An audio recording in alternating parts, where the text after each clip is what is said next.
if I did things okay, I'm recording now.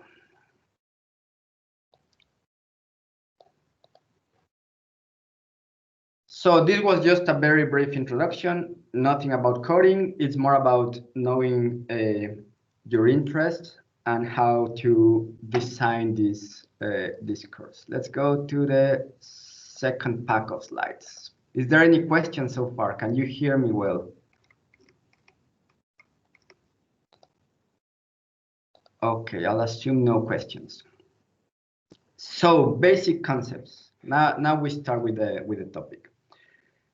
Some of you were asking me before actually starting if you needed some software right now or you had to download something. Do not worry. The lesson today, in the lesson today, the only thing you need to do is pay attention and answer to questions if you know the answer or if you believe to know the answer, and shoot your questions as soon as possible. If you have doubts, just shoot it soon, because I don't want to start losing some of you. At the end, it's difficult to catch up. In today's session, we're going to talk about the basics of programming. We're going to talk about algorithms. We are going to talk about programming languages other than Python before going actually into Python. And we're going to give some baby steps into coding. As I told you before, let's say in a computer science program, these 4 topics will take probably half semester in the programming lesson. So we are going to cover this in one single session of about 1 hour and a half. So I'm going to skip many topics. Some other topics I'm going to give hints which are not 100% correct. I mean, if I went to the Department of Computer Science to give this lecture, I wouldn't say some of the things I'm going to say now because they're not 100% correct. But when I was designing the course, I thought it was the right way to make you understand without going so deep. So the first question, if we are talking about Python and about programming, is what is a programming language? It's just another language. It's not a natural language, but it is very similar. It has a vocabulary, it has a lexicon, a grammar, it has a meaning. So semantics, grammar, everything is there. It has a syntax. A big difference with respect to natural languages is that it's a formal one. It comprises a set of very specific instructions, which objective is producing something, producing an output. It could be a number, it could be an image, it could be a robot moving an arm, and this is produced after some computation, given an input. If it is an arm, for a robot moving an arm, it's some sensor that is sensing something like a ball, for instance, so the robot will grab the ball. It's just code that tells the robot, when you get this input, when you feel a ball in your hand, grab it. Programming languages are used in computer programming, obviously, to implement an algorithm. What is an algorithm? Well, to tell you about it, the first thing I want to do is I want to give you some history. It's super brief, it's only 1 slide, don't worry. The first programmer is considered to be Ada Lovelace, who happens to be the daughter of Lord Byron. She has nothing to do with him because apparently he abandoned her mother like when she was like 6 or 7 months. So they didn't really know each other, but she happens to be the daughter. And she's very famous in computer science because she's the first person who published an algorithm. And this algorithm was intended to do some computation in a device called the analytical machine, which is the machine you see here, created by Charles Babbage a few centuries ago. This was a mechanical machine in which you had to wire everything to, given an input, produce a numerical output. So this goes to back in the 19th century, as far as I remember. And with the arrival of electronic computing at about the 1950s, people first started to code directly in the machine with something called a machine language. And eventually they realized it was very difficult because there were very different architectures. And if you wanted to program a computer, you need to learn the architecture of the computer. And you couldn't use this program or this knowledge to go to another computer. So people started to agree to create common architectures. And eventually they realized that they needed to create languages in a way that instead of going into wiring the machine directly, they could just write something in a language similar to English, because most of this was developed in the US and in the UK.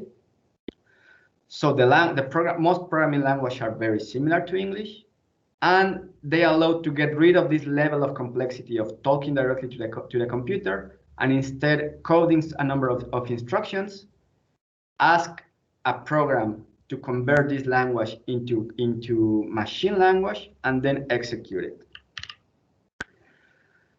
An algorithm is a finite sequence of very well-defined and computer implementable instructions, which is typically used to solve any kind of problem or to perform a computation. Why is this relevant? If you want to code something, the first thing you need to do is you need to formulate it in a way that you can code. So let's say if you want to take a document, a novel, and you want to count the frequency of the words used in this novel, you need to formulate which are the specific steps you need to follow to perform this action. Maybe if the novel is in a file, the first thing you need to do is you need to open the file. Then you need to read somehow the text. You somehow need to split the text into words. And again, somehow you need to count them, etc. So you need to design a number of steps that eventually you can go and drop in the computer and ask the computer to do it for you. This is, let's say, the step to go from a problem you want to solve. You design the steps that you need to carry out to solve it, and finally you implement them into code. And to get you an idea, I found this, well, I made it up. I made this example of an algorithm to try to make things clear for you. So we're going to go from an algorithm into the implementation in real life of a solution. As I said before, the code and the algorithm you're going to see here is not completely correct. So the problem I have is I want to create a piadina maker. I want to create software that in some virtual world will be able to create a piadina given a number of ingredients. So I went to this website that you can see at the bottom of the slide, and I looked for the ingredients for piadina. You need flour, you need milk, water, fat, all of this. I'm pretty sure those of you who are from this region know much better than I how to do piadina. These ingredients, when talking about algorithms and programming, this is my input data. These are the resources I have that I need to compute over. I need to deal with them to produce a result. My result in this case is 1 piadina. And if we go further into the recipe is actually an algorithm, right? So if we read one step at a time, the first step in the recipe is put the flour with salt and bicarbonato, which I don't know how to say in English, put everything together in some I don't know, some jar, fontana they call it here. So that's the first step. It's very specific and it's very clear. Second step, in the middle of this mix that you have, add the fat. Third step of the algorithm, mix the milk and water and put it together with the flour. Notice here that this algorithm is not super precise because they first tell you to put some ingredients somewhere. And in step 1, you put the ingredients in the same place. Step 2, you put the ingredients in the same place. In step 3, they don't tell you get another, get something else, some other jar, add water and add milk and mix it. So here there are some missing steps that you really need to tell to the computer. Step 4 of the algorithm, mix it, I guess, again, until getting a compact dough. Leave it breed for 30 minutes. Split into four pieces, blah, blah, blah. Cook for 1 minute and fill with something.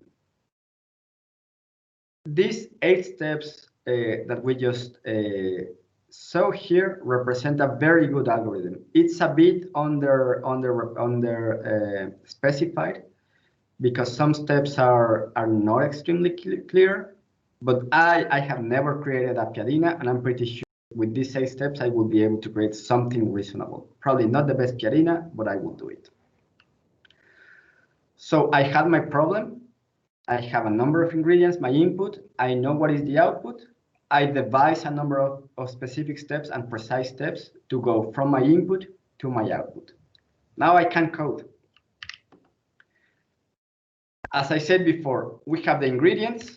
Those ingredients represent my input-output. In my particular case, I have ingredients. When I talk about coding, it's usually data. My output, it's a piadina. Usually in coding, it's more data, another kind of data. Even if it's an image, it's still data. On the right-hand side, we have the instruction, we have the algorithm. This is the process. So it's just a series of instructions and routines that I need to follow to go from my input to my output. So the first step in my algorithm was put the water with the salt and all the ingredients, all the powders practically together. I will show you some Python code that does this. So here I have something called a method, which is a code snippet that I can call whenever I want to, whenever I need to follow a process. And the input to this method, which I call grabber, def stands for definition. So I'm defining this method, and I will call it grabber. It's just a random name. And the input to this method are the flour, the salt, etc. The first thing I'm going to do in this method, I'm going to create a fontana, which is the place where I'm going to drop all these ingredients. Now that I have a fontana, I'm going to add the flour, I'm going to add the salt, and I'm going to add everything else I need. And finally, I'm going to return the fontana to the main program.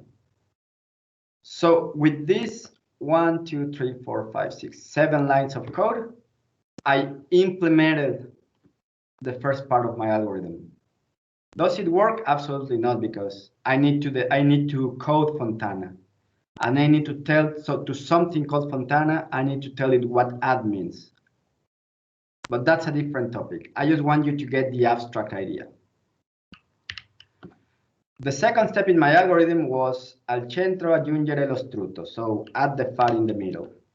So I created a second method here, which I call strutter, or strutter, yeah. The input is the fontana that I created here.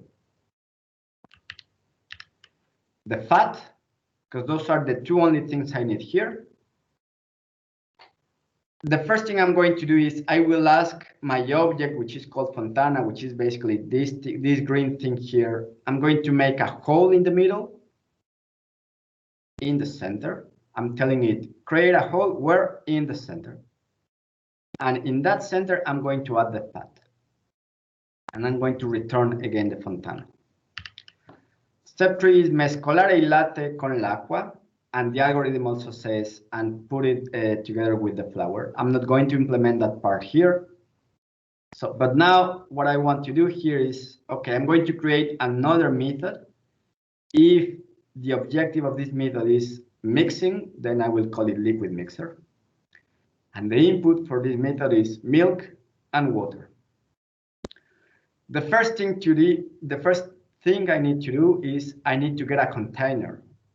So the first thing I'm going to do here is I'm going to create that container.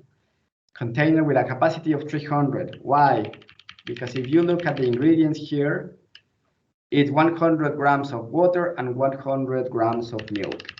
So I can use a number of parameters to tell the size of the container. So I want a container for 300 grams. Once I get the container, I will add the milk, I will add water, and I will mix it. And I will return it to the main program. Step 4, impastare. I don't remember what's the translation in English of impastare, but impastare until you get a compact dough, until you get this thing on the right. I'm going to skip this line because I'm going to explain you what it is in a second. So far, I have created methods. So I created the method for to get the fontana and the main ingredients. I created the method to mix it with the fat. I created the method to mix the water and milk. Now I'm going to call all those methods. So I'm going to call my method grabber, which, as you might remember, has as input the flour, the salt, and everything else. And this method returns a fontana. So I'm going to assign it into a variable called fontana. Now, this variable I have contains everything that was created here in this method. Excuse me. Yes. I have a question. Yes. Maybe my audio is not very good, but I don't understand. I create my meter. Method. Okay. What's this? Okay, let me write it here. Method. Ah, okay. I thought it was a word for coding. Excuse me. Okay. No, sorry. Well, yeah, it is a coding word. Okay. Yeah, it's method. Sorry, Okay. maybe my English is not super polished. No. Okay, I just was thinking about another word. Okay, thank you. Okay, no problem. So grabber, if you remember the output or grabber, the method, grabber returns a fontana. So here I get that fontana, that green thing with all the ingredients, all the powders. Later on, I'm going to give this fontana as an input to my method structure together with the fat. And I'm going to get back the same fontana, but now it contains the flour, the salt, all the powders together with the fat. I create a container. Alberto. Yes. Can I ask something? Yes. So in the third line, you're overwriting the previous fontana. That's correct. So you don't have the first fontana anymore. So no. From that point on, fontana will be the previous fontana to apply the structure method. Absolutely correct. Thank you for the question. So here I produce, let's say, fontana 1. The same fontana 1 becomes the input for this method. And here, when I assign the output again to fontana, I get rid of fontana 1. Now I have fontana 2. So I killed fontana 1, and now I have fontana 2. Okay, thanks. Thank you for the question. Yeah, I forgot to mention that.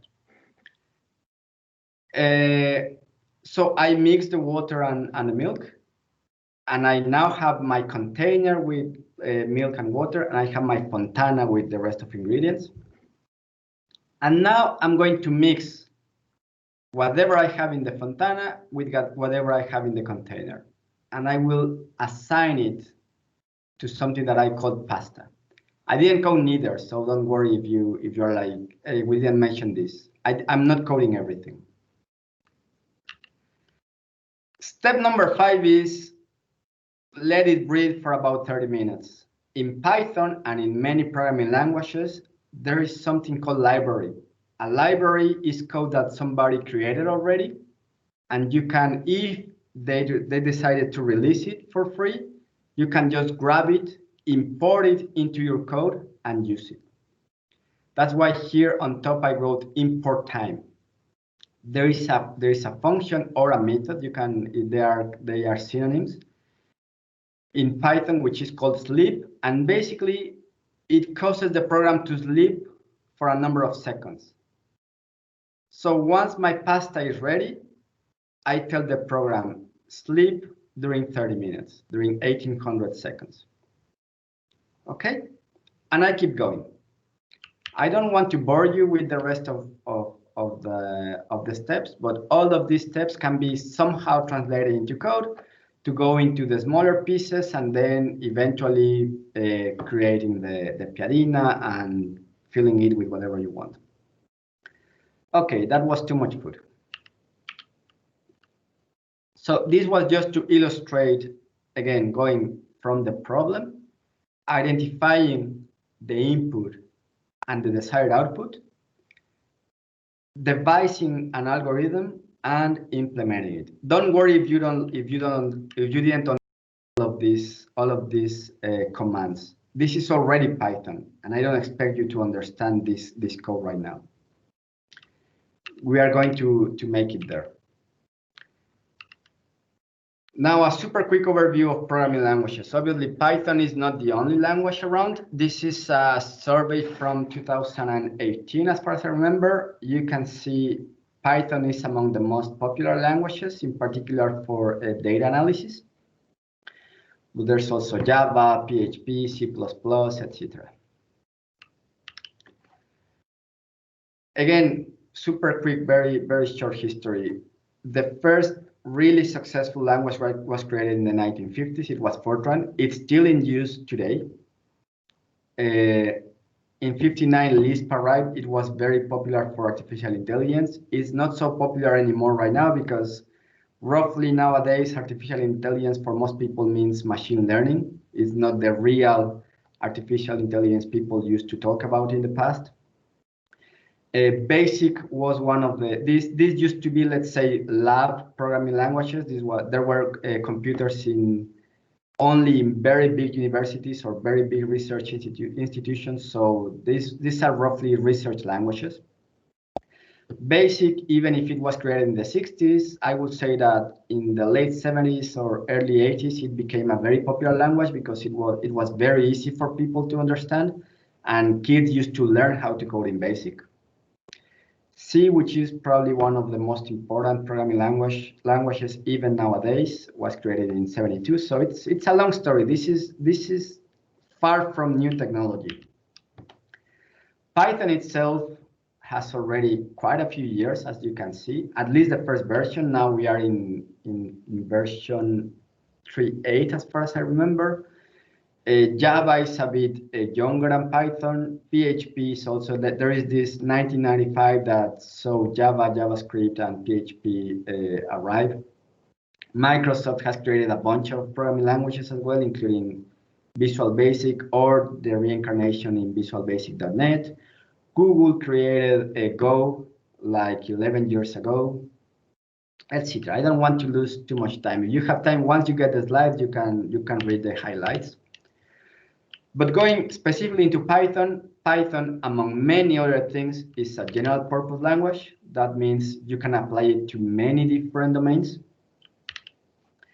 It's a high-level programming language, which means it has a strong abstraction from the computer. You don't need to code, go and read from the hard drive, go and store this in the memory, go and display this in the screen. There are a bunch of keywords that you simply can use, like open, and it's going to go to the hard drive, follow all the necessary instructions, and open a file for you, for instance, which is very handy.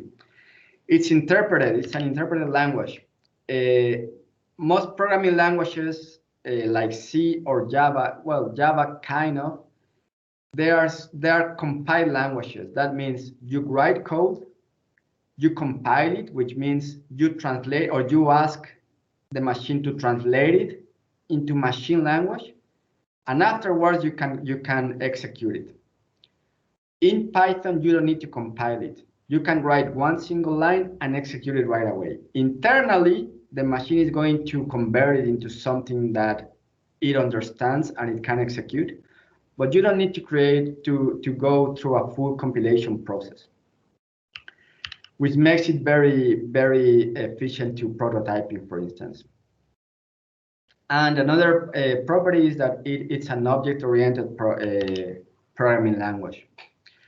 I'm not going to go further into this idea of object-oriented, because if things go okay and the speed is not too fast for you, and we are going to cover this topic in the last session. Some notable features of Python. It has a very elegant syntax. You are going to get to know it in a few minutes. It is indentation based. You're going to discover what that means. But in summary, the only thing you need to know now about it is that Python is a very easy to read language. Code in Java, for instance, and in C is not so easy to read and to understand. It's very simple, and it's ideal for prototyping because of the characteristics I told you before. You don't need to compile it. You can just write some lines of code and execute it and see what happens. That has pros and cons, but I'm not going to talk about it. Huge advantage, it has a very large standard library. So there are many things that you don't need to code, like the time function that I used before. I didn't have to code a function to wait for a number of minutes.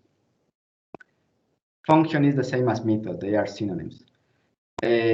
So you can just go to the Python standard library and search if there is some library to create a web server, and you can create a web server very easily. Or if there is something for text search, like a search engine, and you can create a search engine fairly quick. It also has an interactive mode. So rather than writing one full code, storing it into a file, and then executing it, which is, by the way, something I usually do myself, you can just execute one line at a time and see how things are evolving, and you can have a better control of the flow. It's extendable. So let's say if there is some super nice library which is coded in C++ only, there are ways, it's not trivial, but there are ways to bring it, to make it callable from Python.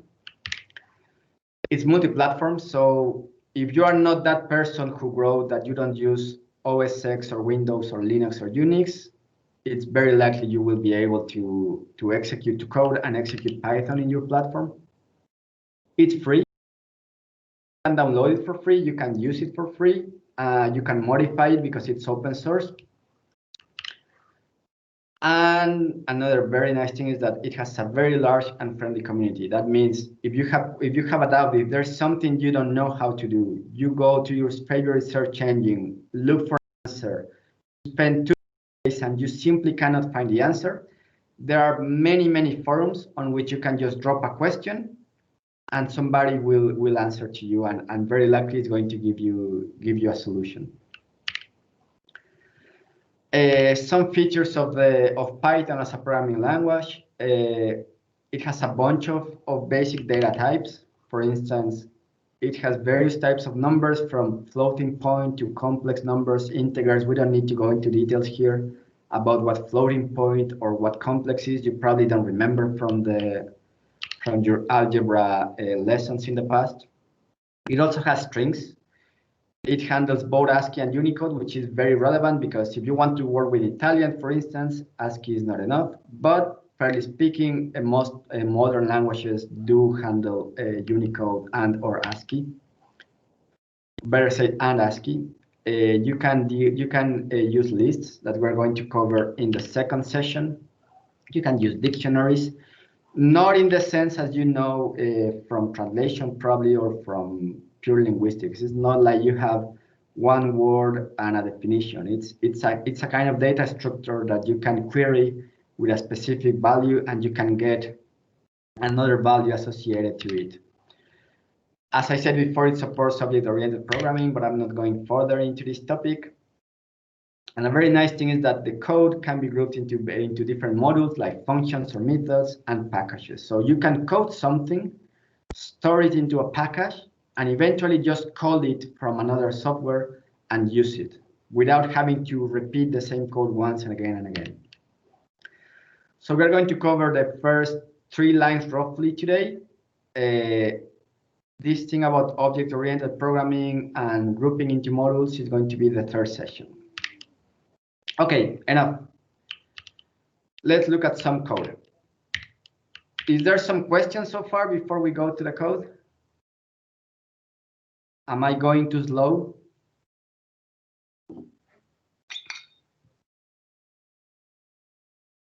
Alberto, maybe just a very, very quick question. So is it procedures, methods, and functions which mean the same? Methods and functions, yes. Procedures? Procedure, no. Okay, because I think you had on the slide that you had data, which are attributes, and procedures, which, anyway. You mean? There was a slide mentioning procedures and data. No, that was, I think it was after this one. After. No, I think before so. probably. Oh, no.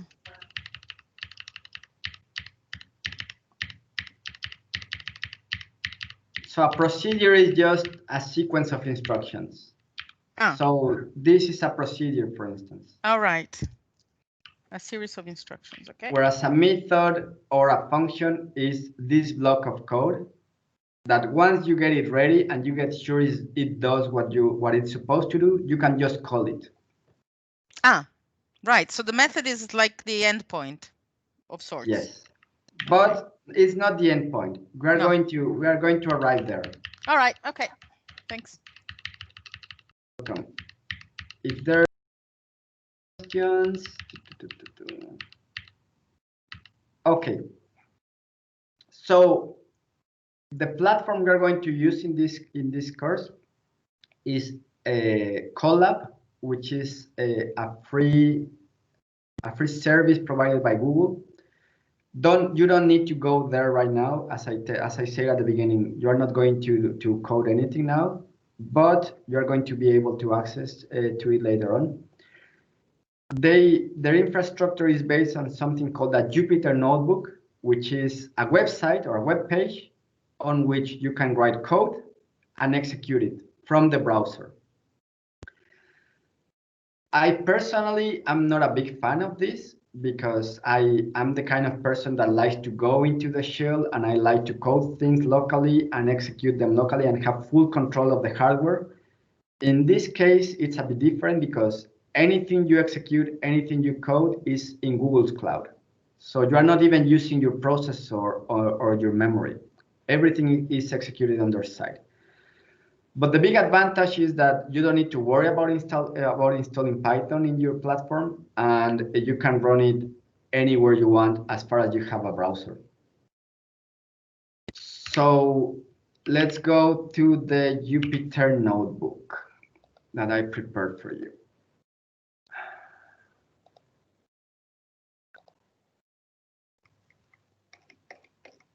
So I think it doesn't display as I would like, and it doesn't give me back control. Okay, I got control.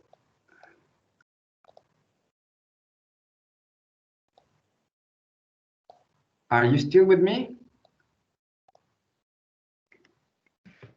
Yes, Yeah. we're here. Yes. Okay. The size of the font, is it enough? Yes. Or I need to zoom in a bit? No, it's fine. Okay. So this is a Jupyter Notebook. Basically, as you can see, it's a website. I'm using Firefox right now. It has the typical menus as you have in an application, in a local application. But the nice thing is that it's basically composed of, or you can do two things. One of them is you can write text and display it, or you can write code and execute it. If you want to write text, as I prepared here for you, I'm going just to read out loud. The first DIT Python core Jupyter Notebook. So this is a text cell, which means it cannot be executed. It's not going to do anything when I try to execute it. It is formatted in a language called Markdown, which looks something like this. This is something kind of similar to HTML. It's closer to wiki text. So for instance, here I have the source text on the left, and on the right I have the result. So this is just a language or a markup language for displaying purposes. So a title starts with #. If I want to create a hyperlink like here on Markdown, I need to use square brackets, and whatever is inside is going to be displayed, and braces, and whatever I have here is going to be a link. If I click on this, I can go to that website. If I want to use boldface, I need to use a double star to open and double star to close. And I can even write code. If I start my block with this kind of inverted accent, in the output, I'm going to have this code displayed as code. How do I execute things in this platform? I simply press Shift Enter. So if I do Shift Enter here, this is the result of this block. It just text. It didn't do anything. Okay, and you add code here. If you want to add a code snippet, you click here, and you get a new code snippet. And if you want to create a new text snippet, you click here, and you get a new text snippet. And you can write whatever you want. And when you press Shift Enter, you get it displayed. Okay. Let me delete these two snippets that I just created. So this is one text snippet here, and then I created a second text snippet. So we're going to cover now the basics about the snippets. And by snippet here, I mean code snippet. So let me write code snippet, and I will execute it. And here is the output. So when I create a code snippet, I get this kind of gray interface. And whatever I write here is going to be actual Python code. So how, let me try to describe you some different components of Python code with these examples. First thing, whereas here I told you, if you want a title, you can start with #, and it's going to become a title. In Python, not only here in Jupyter Notebooks, but also if you code in your own terminal or offline, the # means comment. So whatever appears in one line after a # is not going to be executed. So this is for you if you want to keep track of something, or if you want to add some documentation, you add it like this. So this first line is a comment, this second line is a comment. So what we're going to see here is how to display something, how to get something as output. The command to print something in Python to the terminal, or in this case to the browser, is print.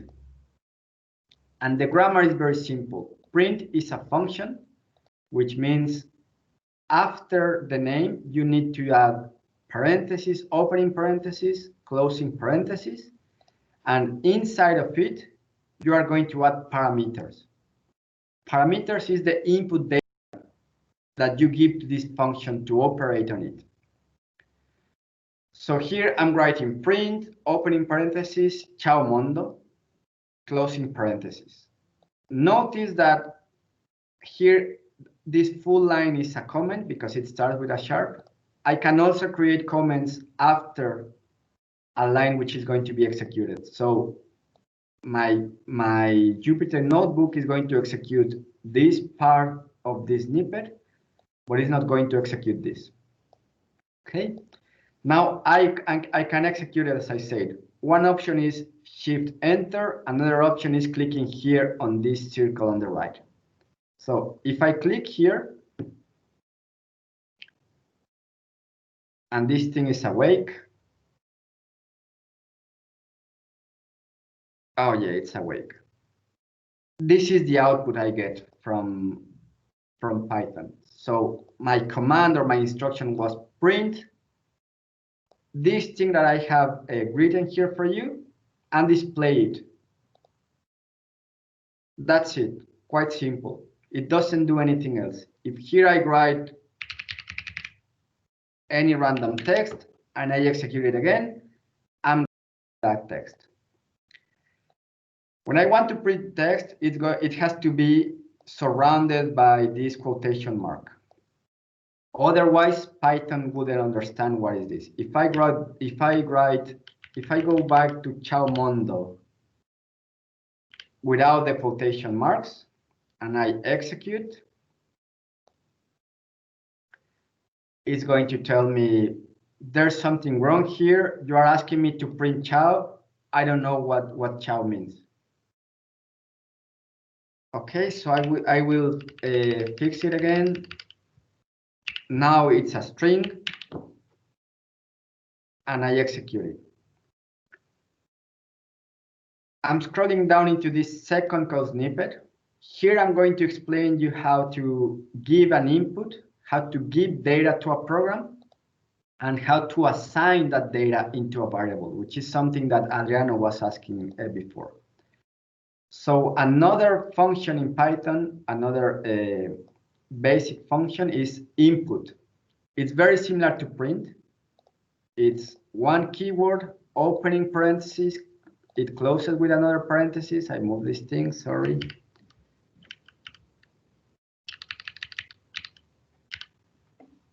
And inside, you write the message you want to give to the user to ask for information. So here, input is going to display committee Kiami. Whatever the user gives to me, I'm going to store it into a variable. In this case, my variable name is precisely name. So let me execute it just for you to have a look. So input is going to display committee Kiami. \n means a line break. So here you can see committee Kiami, which is precisely this fragment here. And I'm going to write Alberto. And once I press enter, as I said, input is going to store the output in name. The output of input here is what the user wrote, Alberto. And now I use print again, the same function print I used before, but this time I'm going to use it in a slightly different way. Once again, I have a string, but now I have this very odd sequence here. I have %s. And after the quotation mark, here I had nothing on top. After the quotation mark, I wrote once again the percentage symbol and name. This name here is the same variable I had before. And in this instruction, I'm telling Python, I want you to print this string, but here I have a value that I don't know right now. The user has to give it to me. So once you get it, you are going to be able to read it from this variable. So whatever is in this variable, put it here and print it. That's why after I gave my name, Python is going to write or to display ciao, comma, which is ciao, comma, space actually, which is this part of the string, followed by whatever I wrote in name, followed by the period here. If I execute this again, and I write a bunch of numbers, let's see what happens. Precisely what we expect. Ciao, comma, space, the number I typed, and period. So you know already two functions in Python, print and input. And you also know that when you want to store some information, it's enough if you produce that information or you get it from somebody and you assign it into a variable or you store it in a variable with this symbol, with the equal symbol. Are we good so far, or I'm going too slow?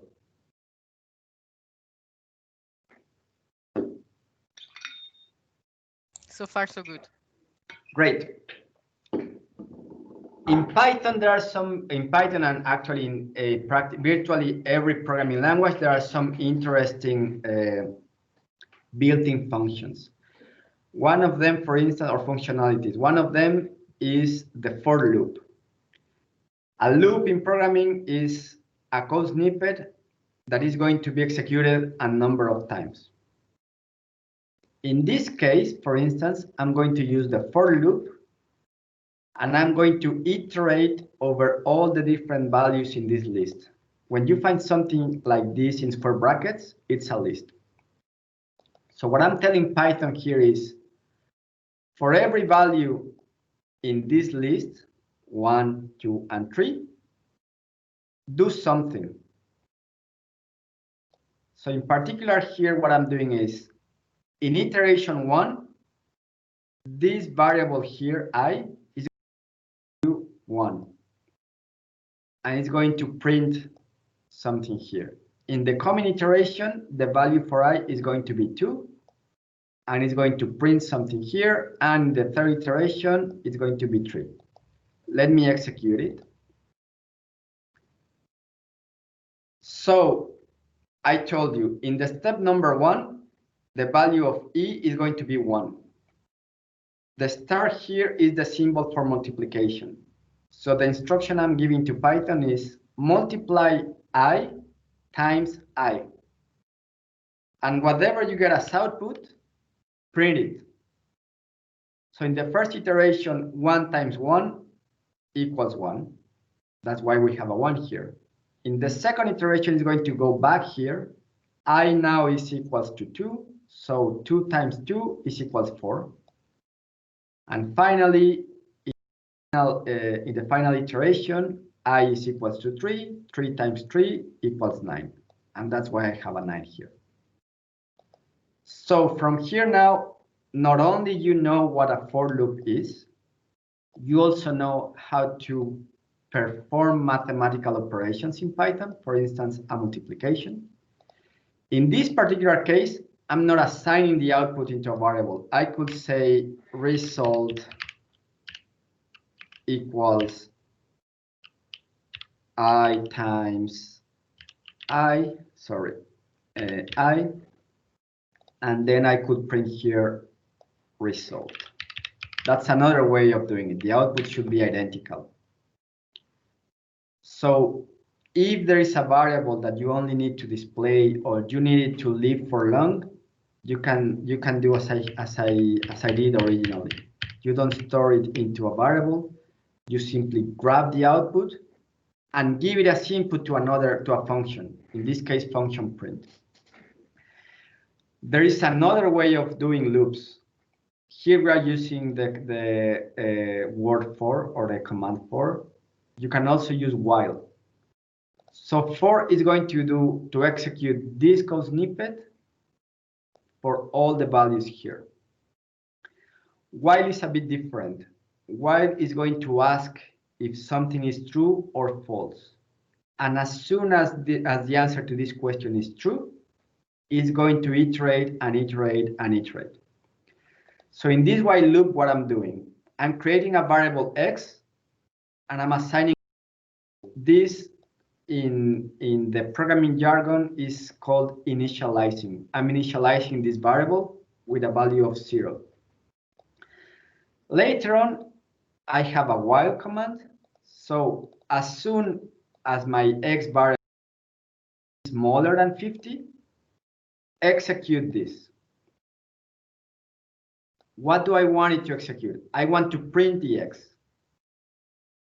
And after printing, I'm going to compute this mathematical operation.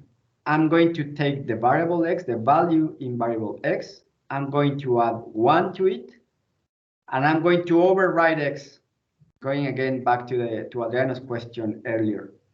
So now x is not going to, in the first iteration, x is not 0 anymore. It's going to become 1. Let's just execute this. So iteration 1, x equals 0, it prints 0. Sums 1 to x and goes back to the loop and prints 1. Goes back to the beginning of the loop. Now x equals 2, so it prints 2, prints 3, 4, 5, blah, blah, blah, blah. Up to 49. Why? Because numbers in programming and in computing start in 0. Plus, and that's why we start in 0 here, plus I'm telling execute this as soon as x is smaller than 50. If I want to print 50 as well, I need to do this. So I'm telling Python, as soon as x is smaller or equals to 50, execute this. And if I execute it, I have 0, 1, 2, 3, blah, blah, blah, blah, blah, up to 50. So these are the two main loop modalities that you have in Python. Either you iterate over something, or in every iteration you ask a question. And if the answer to this question is true, then you keep executing. I assume there are no questions so far, so I'll just keep going. Please, if you have questions, just ask. Alberto, I have a very quick question. Yes. About spaces. So yes. You can either, for example, where you have x equals x plus 1, you can either have spaces or not have them. That's correct. So spaces mean nothing. I can have this. Okay. And it's going to do the same. Okay. Obviously, if the space is inside of a string like here,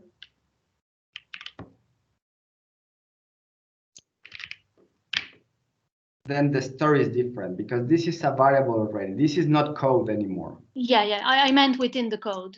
Yeah. Okay, thank you. Welcome. Alberto, since you stopped. Yes. So, I mean, the order of those two sequences, print x and x equals, does it matter or not?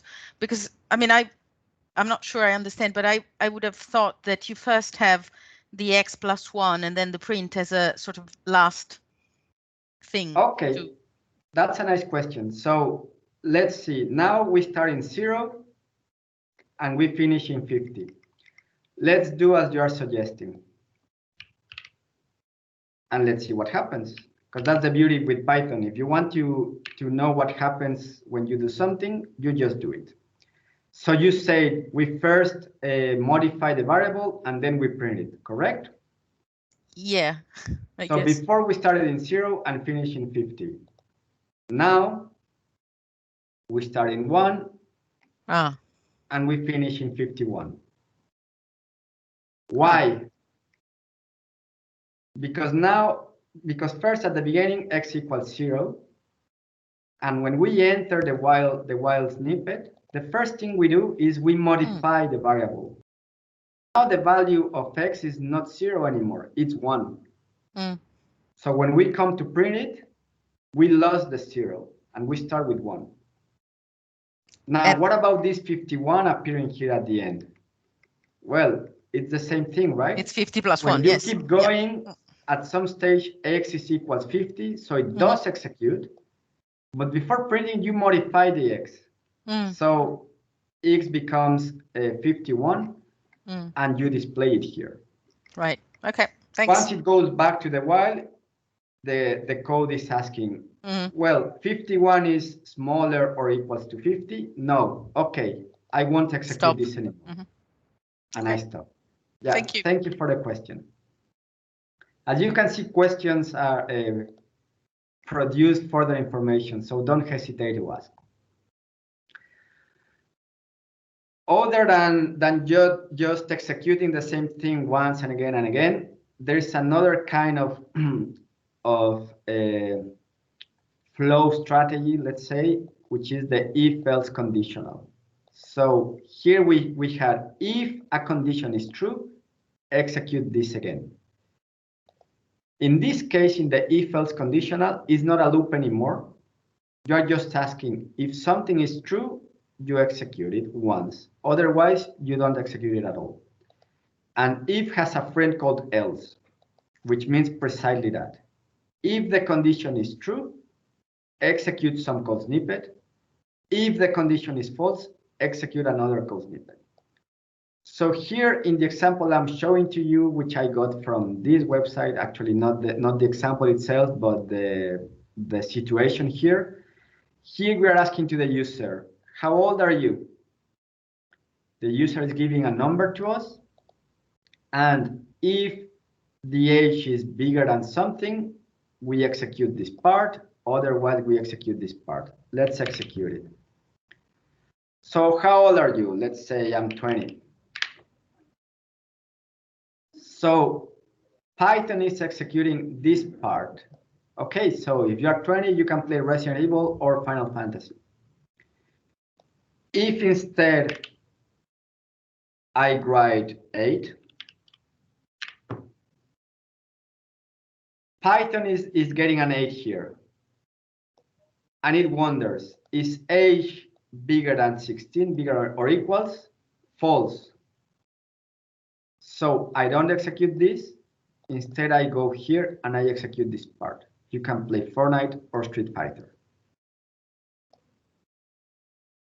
New things that you could, or that might raise your attention here.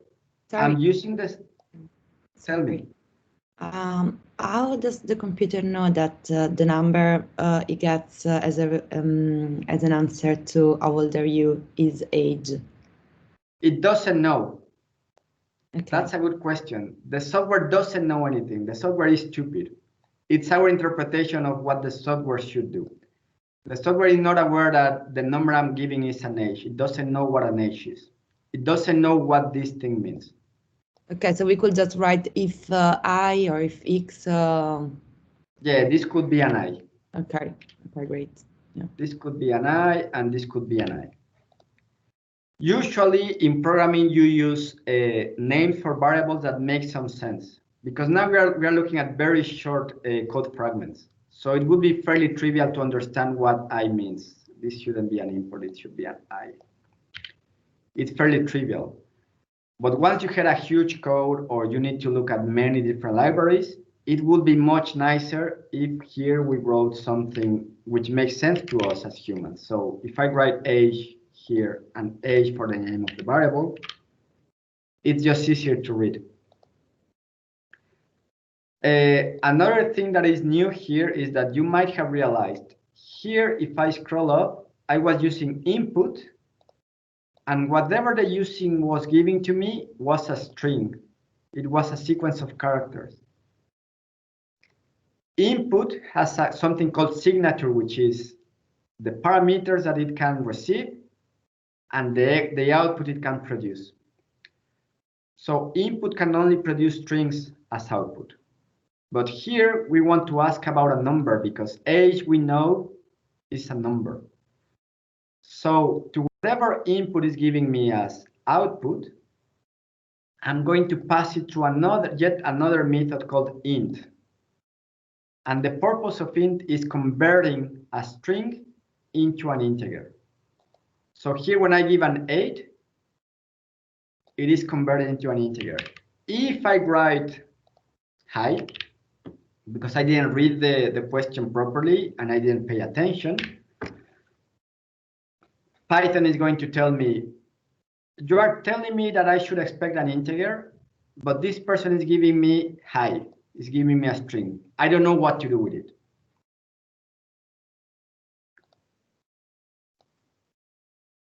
Okay. Why am I getting an error here? No error here. Let me execute it again. And now I'm going to give a good value. So again, going with this argument that Python doesn't know what an age is. Obviously, nobody is that old. Python doesn't matter in this case. My condition is just, I want this variable to be bigger than this value to execute this.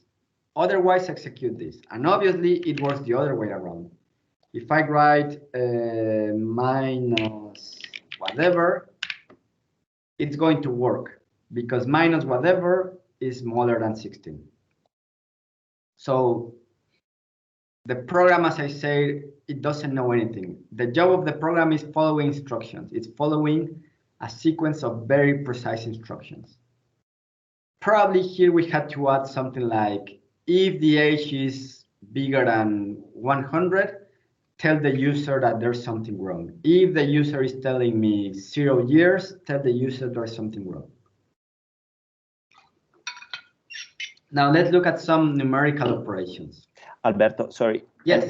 If you want to do that, it's another if. So Yes. if age is different, blah, blah, blah.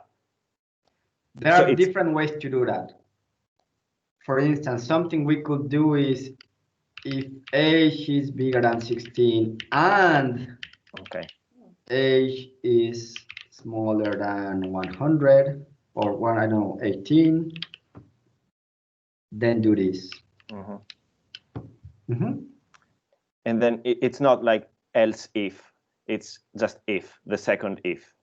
You can also use else if. You can do, well, that was coming later, but we can Okay, do no it. problem. If. Then never mind. No. Never mind. Let's go right away.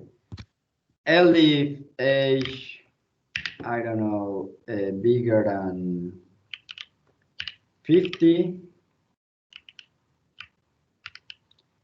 do something. Print, I don't know, hi. Okay. So what the program is going to do is it's going to ask if all these together are true. What does that mean? Basically, if the user says 16 or 17, this is going to be executed. If the user says from 18 to 50, this is going to be executed. Otherwise, this one is going to be executed. Is it clear why? Yes, to me, yes. Yes. Okay, awesome. Excuse me, I have a question too. Yeah. Before, if the user writes his name or a word is not correct because there is the n of number, a word or you. So if the user types a word or a symbol, there is an error, right? Yeah, correct. Okay, I wanted to ask, with the error, the option were written on the page, were printed. Is it possible not to show them in case of bad answer? Yeah, okay, so let me replicate it. So you mean this situation?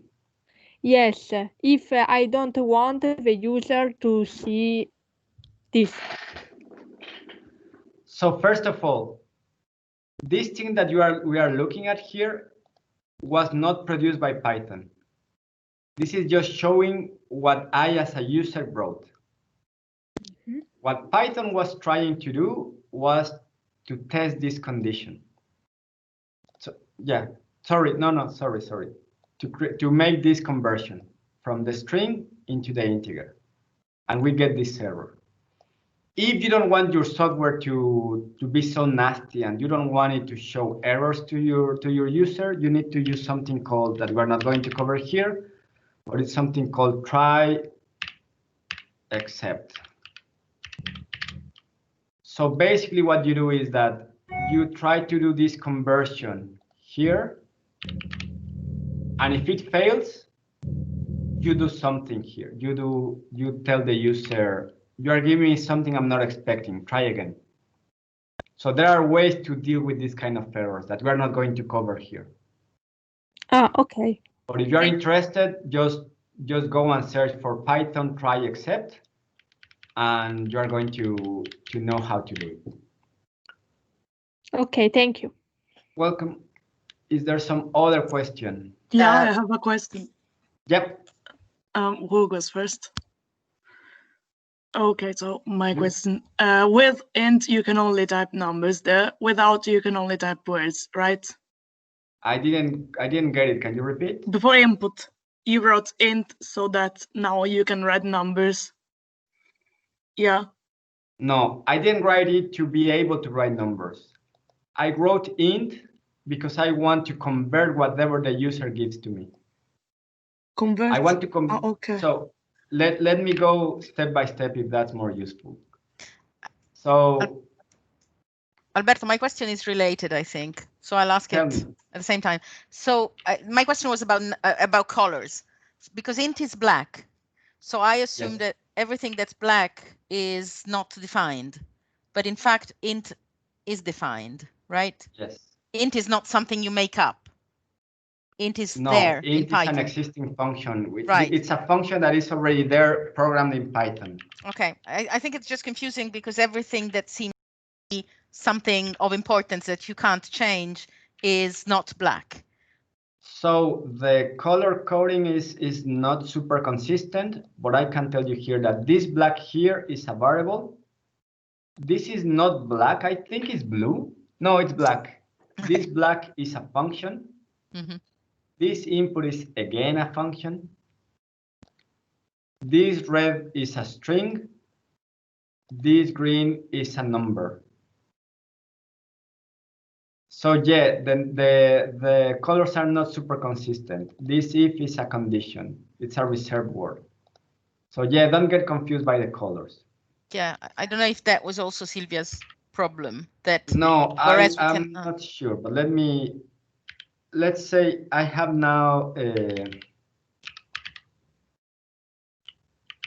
I have created this new variable here, which is string age, and I'm going to print it here.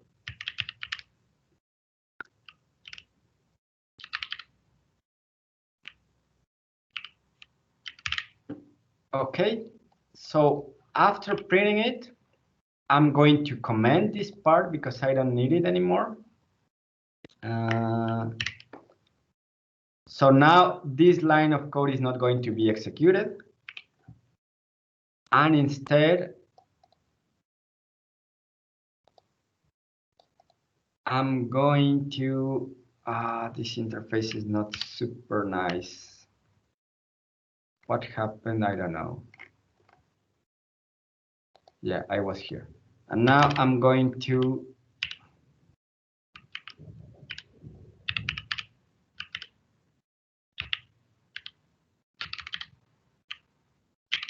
I hope I understood your question, and this is your question. Let me stop this one. So same code. The only difference is that before I had an input here, the output of this method would be the input for the int function, and that becomes my age. What I'm doing now is I grab the output of the input function, I store it in this variable, and I print it.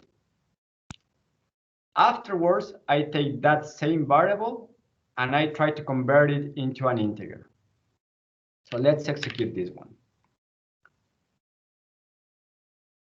And the code is telling me, how old are you? 25. If you see there is one 25 here that I didn't have before, this 25 here is this one. The output of this part here. After that, so this is a string, this is not a number. If I write the type of this, if I want to print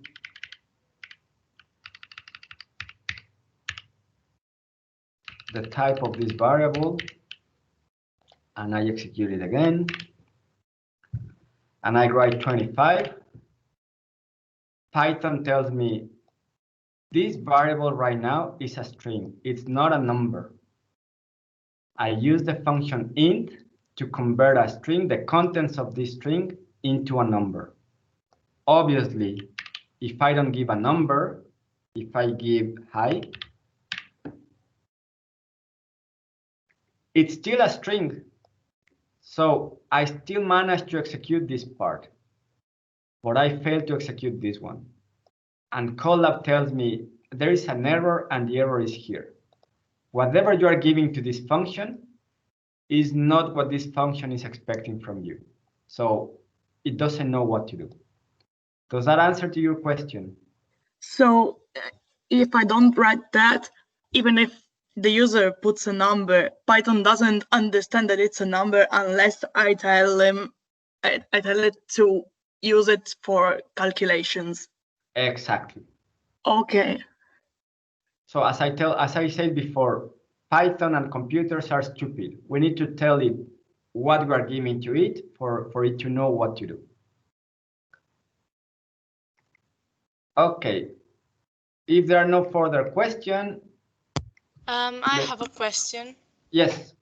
How many categories can we create? Like, for example, if we want to create 5 ranges, like, for example, from 10 to, like, if we want to add something else, for example, age above 80, can we do it? Or do we only have 3 options with this function? No, you have, here we have one if, and you can have 10,000 elif if you want. Okay. Yeah, for all your conditions. It's not super nice, but yes, you can have it. Okay, thank you. There's no limit here. No more questions? I have a question actually about the % operator that you mentioned earlier. I know it's a little late. Does it just work as a placeholder, and do you have to also add the S for it to work in this way? It's a placeholder, and with the S here, you are telling it whatever is here is a string. If this thing here is an integer, for instance, it's not an S, you have to use an I. Okay, perfect. Thank you. Welcome. No more questions? Okay, let's keep going. I have a question. Yeah. About the if, for example, if and else you put, I don't know, from 16 to 18, and the other is from another number. For example, there are 2 possibilities, I don't know. If the age is between 16 and 18, and the other one is between, I don't know, 50 and 70, what happens if the user puts a number which is neither of the 2? It goes to else. Because this one is false, this one is false. What else can we do? Else. What if we don't write an else at all? What if there's no else? We don't have an else. Like this, you mean? Yeah. Let's see. Yeah, let's just execute it and see what happens. So what about 25? Would that work? Is this the situation you were drawing? Yeah. Okay, so 25 is bigger than 18 and it's smaller than 50. So the first if is false and this second if is false. What happened? It doesn't consider it. No, it does consider it for sure. So this is the output of this. So the flow of the code is going. I get an input from the user, I print it, I convert the input into an integer, and now I'm asking for some conditions. Is this condition true? No. Okay, I skip this part. Is this condition true? No. Okay, I'll skip this part. Is there something else I should execute? Nothing, because this is a comment. Nothing is because this is a comment. Okay, end of the process. Does that make sense? Yeah. No, it doesn't. Not really. Are you sure? There's nothing else to execute, right? So the magic here is whatever is written here is going to be executed if and only if this condition is true. This condition is false because I gave 25 and it's not in this range. So this is not going to be executed. I keep going. Is this condition true? No. Okay, I don't execute this. Is there anything else to be executed? No. Okay, I finish. And I don't do anything else. As a user, what do I take from this? As a user, I just think that the programmer is stupid.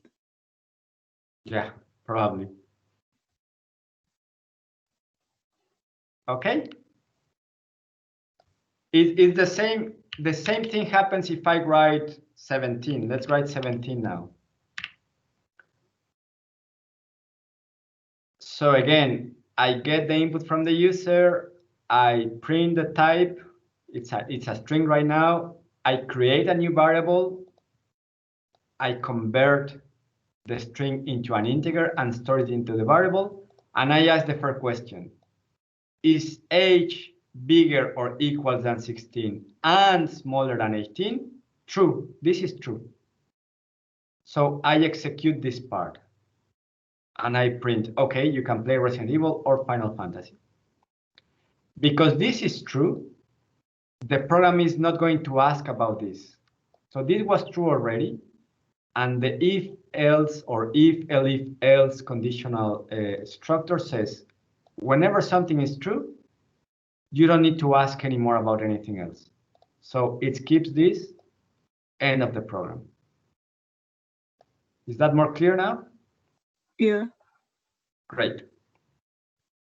More questions? Okay, let's keep going. So obviously you can do a bunch of numerical operations with Python, and as somebody was asking before, spaces don't matter. Usually it's nicer to write like this because it's easier to read. But if you are nasty and you don't want other people to read your code, you can make it as convoluted as you want. And obviously 5 plus 5 is equals to 10. And the division is written with this symbol here that I don't remember how it's called, a diagonal. And obviously 25 divided by 5 is 5. And multiplication is made with a star, and as expected, 5 times 5 is equal to 25. And there are some other interesting operations like power. So 5 at the power of 2, which, by the way, I forgot to mention this, but I could also write it as 5 times 5, and it's the same, because 5 at the power of 2 is equals to 5 times 5. And it's going to be 25. Interesting things to notice here. 5 is an integer, 5 is an integer, the result is an integer. 25 is an integer, 5 is an integer, the result is not an integer. There is a new friend here. This is a float number. A float number is a number that has some value after the decimal point. Why does Python do that? Because it's very infrequent that the division between two integers result in another integer, so it just converts it, it casts it into a float. Okay, so you know already how to sum, how to divide, how to multiply, how to compute powers. Question, what is going to be the result of this?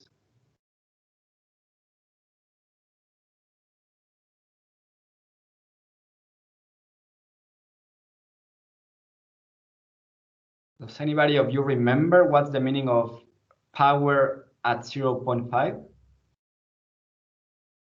It would be divided by 2? No, it is not going to be divided by 2, but you are close. When you compute the power of a number and this power is 0.5, it's equivalent to a square root. So this is the square root of 5. Second question. So I just wrote 5 at the power of 0.5 and I got the square root of 5. What if I write this? 5 power 1 divided by 2. Am I going to get the square root of 5 or not? No, because it first does the power and then it does the division. Awesome. In Python, again, Python is a very silly thing and it doesn't know what these numbers are. So if I execute this, the result is going to be 2.5, as some of you were suggesting before. Why? Because there is something called precedence in Python. If you don't say explicitly what you want to do, Python is going to go from left to right. So it's going to compute the power of 5 add 1, which happens to be 5. And the result of that is going to be divided by 2. And you get 2.5. And it works roughly like this. first comes the power, then comes multiplication, multiplication and division, and later on comes addition and subtraction. So if I want this particular line to be equivalent to this one, I need to use a parenthesis.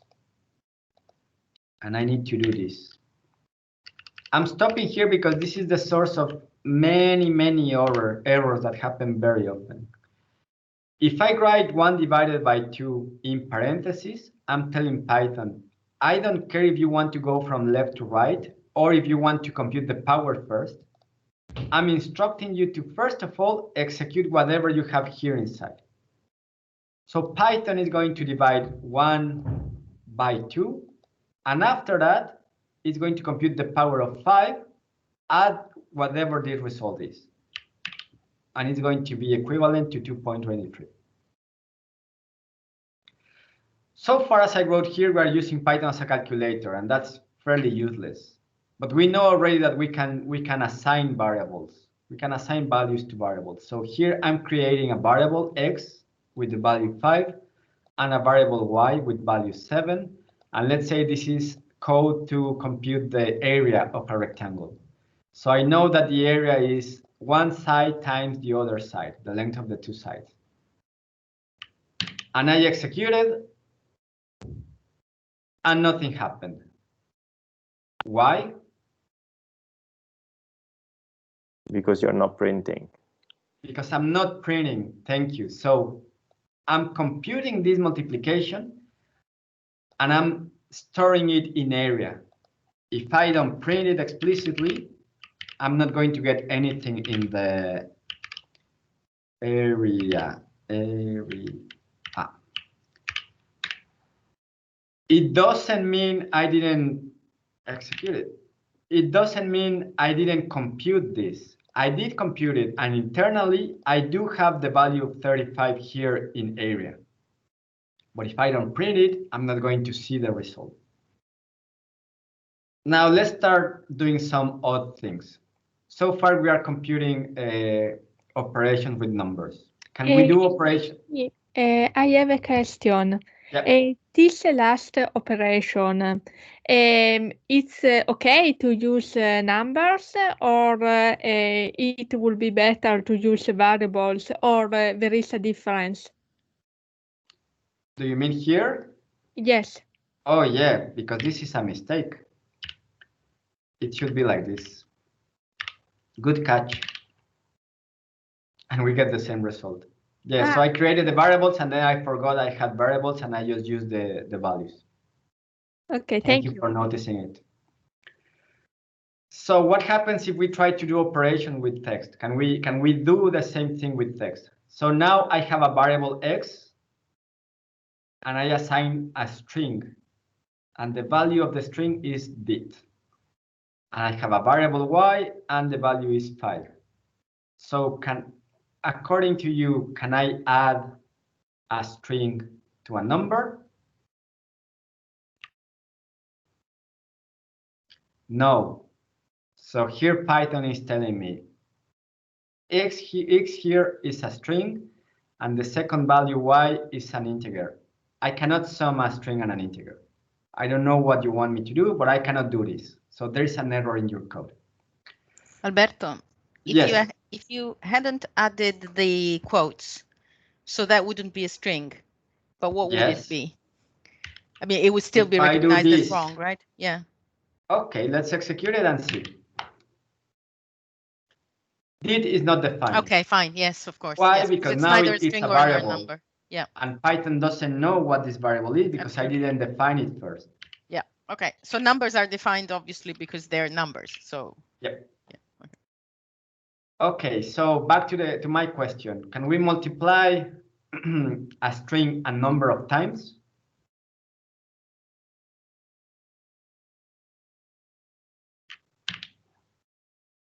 Yes, I can multiply strings times numbers. And the result is going to be a concatenation. My string is DIT, And if I multiply it 5 times, I'm going to get a string with 5 times DIT. But that's wrong. Why? It shouldn't be the case, because if it's an operation on numbers and a multiplication is the same as a division, is the same as power, is the same as everything else, then if it's a string, if a string is a string, it shouldn't work. Right? I agree with you. And other more formal languages such as C and Java will tell you no way. But Python likes to have this kind of It's like common interesting detail. sense, like a common sense interpretation, right? I know. But yeah, Python handles a multiplication of a string times a number like this. It creates a concatenation. Yeah, I agree. It's odd and it's somehow wrong. That's how it works. So now can we add a string plus a string? And the answer is yes. It is a concatenation of the strings. Now, if we can multiply a string times a number and we can add a string to another string, can we multiply a string times a string? No, we can't. Python doesn't know what to do with this. Questions so far? Everything crystal clear? Yes. Okay, let's go back to the slides for a minute.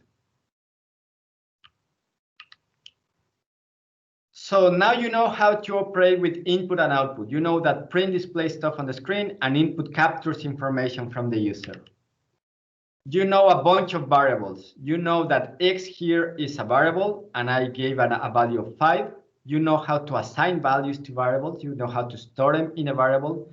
You know that if I write X equals 5, it's an integer. You know that if I write X equals 0.5, it is a float.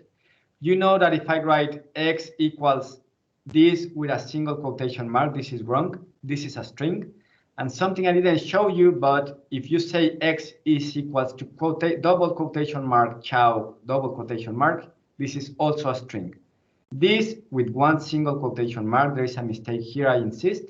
This and this are equivalent. Now, as you know all of this, if I write X equals quotation 5 quotation, what is this? Still a string. A string. So not an integer, not a float, it's a string.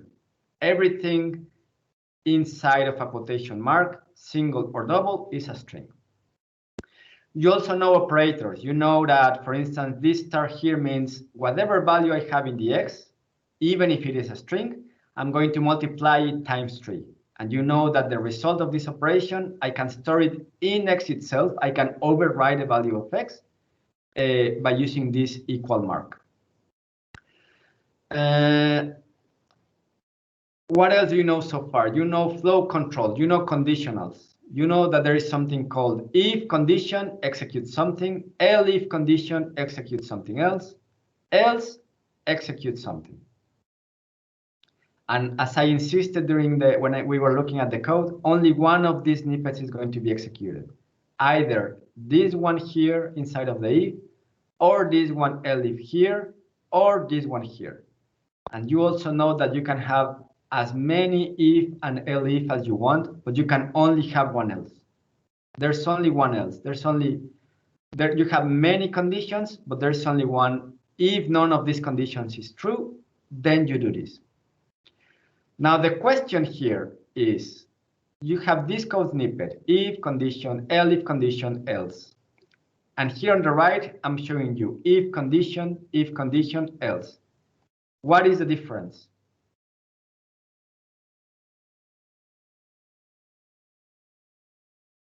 I think that the second if will be evaluated no matter what is in the first if. It will go through the first one and then the second one.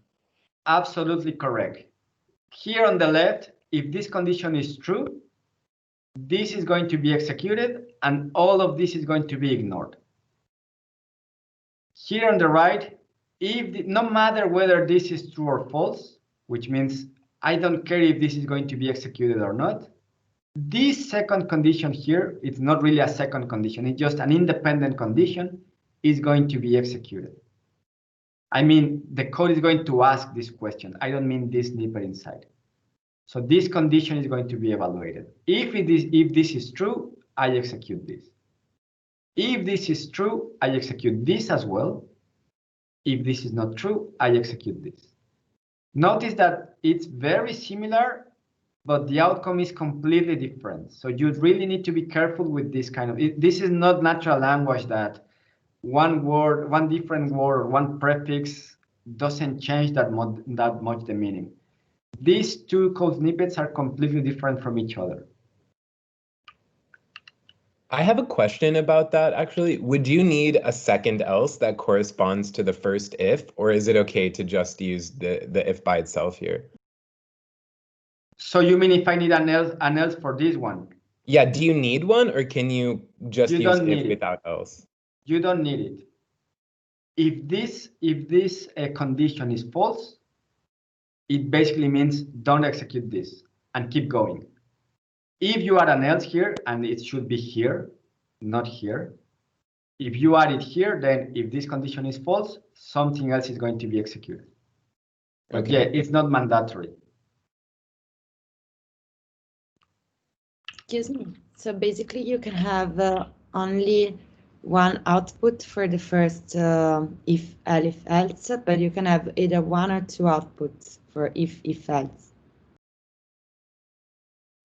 Let me see if I understood your question by elaborating here. Here on the left, from these three, only one of these executes something, executes something, executes something. Only one of these three is going to be executed here. Yeah. Whereas in the here on the right, it could be 2, it could be 1. Okay. If this condition is true, it's going to be 2 for sure, because this is going to be executed and either of these two is going to be executed. If this is false, 1 is going to be executed, either this one or this one. These are two completely independent snippets. This if else here has nothing to do with this one here.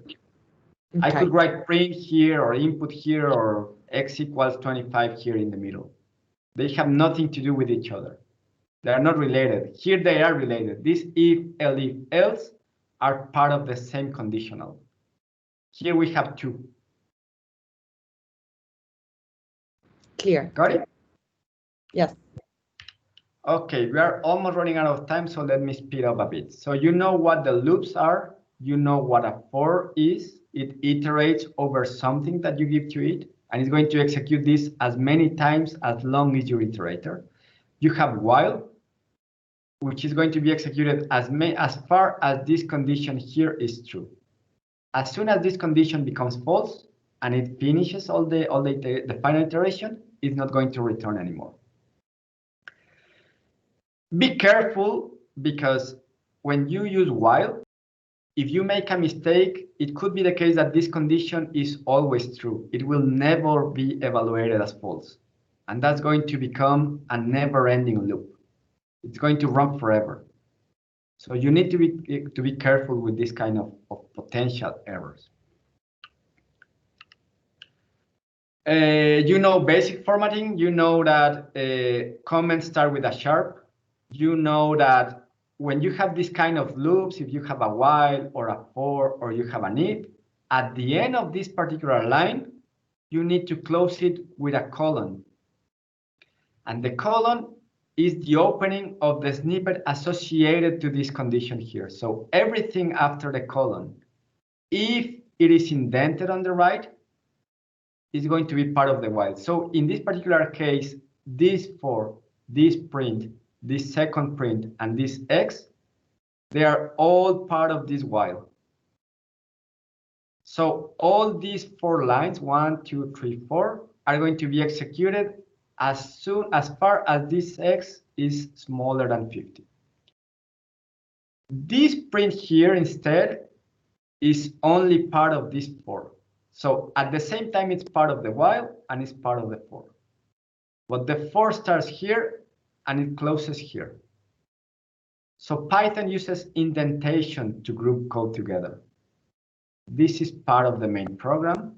This is all part of the while loop, and this is part of the for loop.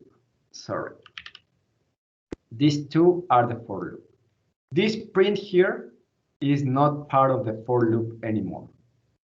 It's only part of the while loop. If you are not understanding here, you are not understanding how this thing operates, you have homework. You have to create a collab. You code here. I'm going to send you the slides later on where you don't need to copy it, right? Or you don't need to make a snapshot now. You are going to be able to see what this particular code snippet does. Notice that there are new things here. I'm using something called range here. Who knows what this range is? I'm using print, but other than just an X, I'm printing something else, or I'm doing something else. I'm giving something else as input to the print. So you know a lot already. Do you have some question?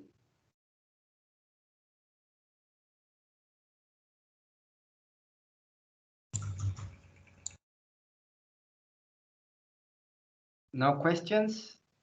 No, thank you very much. No. Thank you for the class. Okay, welcome. So next Wednesday we are not meeting because there's a meeting here in the department, but in 2 weeks' time we are going to talk again.